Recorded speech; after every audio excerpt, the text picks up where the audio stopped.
Hello, good morning. আজকে আমার recipe হলো মরলা মাছ। মরলা মাছটাকে আমি ধুয়ে পরিষ্কার করে নিয়েছি। আমি মরলা মাছটা আজকে টক পালং দিয়ে বানাবো। টক ঝাল মিষ্টি মরলা মাছের রেসিপি। হেভি টেস্টি লাগে খেতে আর একদম ইজি প্রসেসে।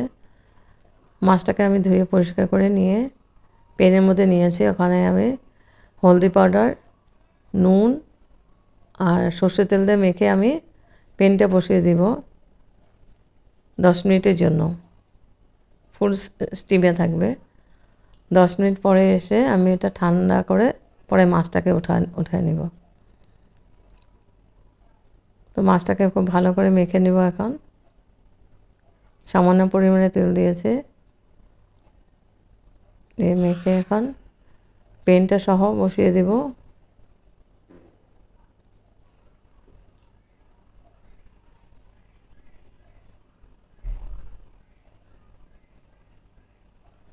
আর এইভাবে মাছটা ভেজে নিলে ভেঙে যাওয়ার ভয় থাকে না, আর খুব তাড়াতাড়ি হয়ে যায় রান্নাটা।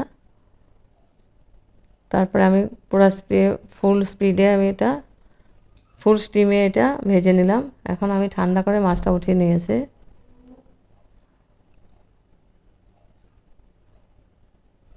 একটা মাছও ভাঙেনি, প্রতিটা মাছই গোটা গোটা আছে। এখন আমি পালং শাক দিয়ে বানাবো। পালং শাকটাকে আমি কেটে নেব। এখন ধুয়ে পরিষ্কার করে নিয়েছি, তারপরে কেটে দেব। ছোট ছোট পিস করে কেটে নেব। আর মাছটা এখানে ভেজে নিয়েছি। এবার প্যান বসিয়ে দিয়েছি। প্যানের মধ্যে দিয়েছি সর্ষের তেল আর ফোড়ন দেব আমি মেথিটা দিয়ে আমি ভালো করে লাল করে ভেজে নেব মেথিটাকে। তারপর দিয়ে দেব পেঁয়াজ আর কাঁচা লঙ্কা কুচি। পেঁয়াজটা দিয়ে পেঁয়াজটাকে আমি লাল করে ভেজে নিচ্ছি।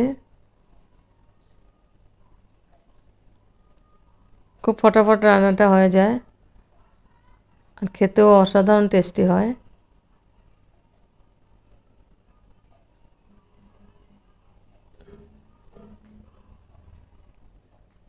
তো পেঁয়াজটা লাল লাল করে ভাজা হয়ে গেছে। এখন আমি পালং শাকগুলো দিয়ে দেবো। টক পালং আছে এটা।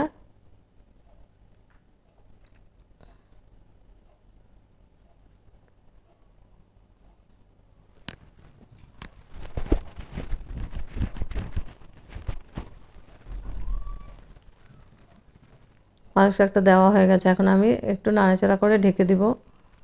ঢেকে দিলে এটা 5 মিনিটের মতো একদম মজে একদম আধাটা হয়ে যাবে। পুরা ভর্তি ছিল, এটা এখন আধাটা হয়ে গেছে পালং শাকটা। এখন আমি গুঁড়া মশলাগুলো দিয়ে দেব। আমি জল দিইনি, জলটা পালং শাক থেকে বেরিয়েছে। জল দেব একটু পরে। এখানে দিয়েছে হলদি পাউডার, পরিমাণ মতো নুন, আর দিব কাশ্মীরি চিলি পাউডার কালারের জন্য। দিয়ে এখন খুব ভালো করে আমি মিক্স করে দিব।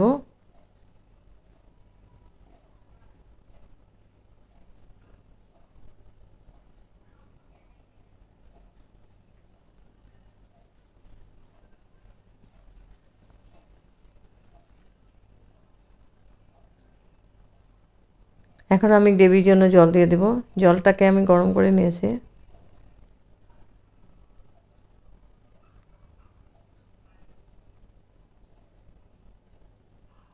জলটা দিয়ে আমি খুব ভালো করে আবার নাড়াচাড়া করে দিচ্ছি।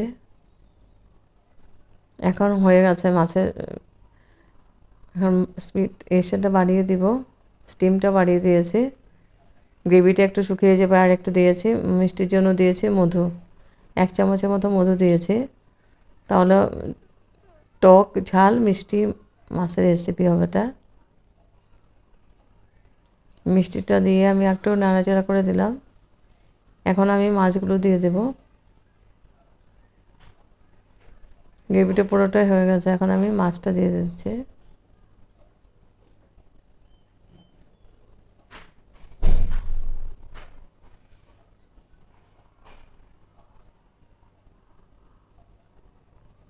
মাছটা দিয়ে আমি হালকা হাতে নাড়াচাড়া করে দিব।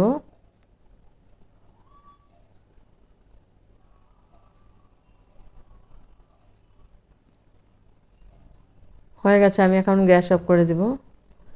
গ্যাস অফ করে স্ট্যান্ডিং টাইম 5 মিনিটের জন্য আমি ঢেকে রাখব।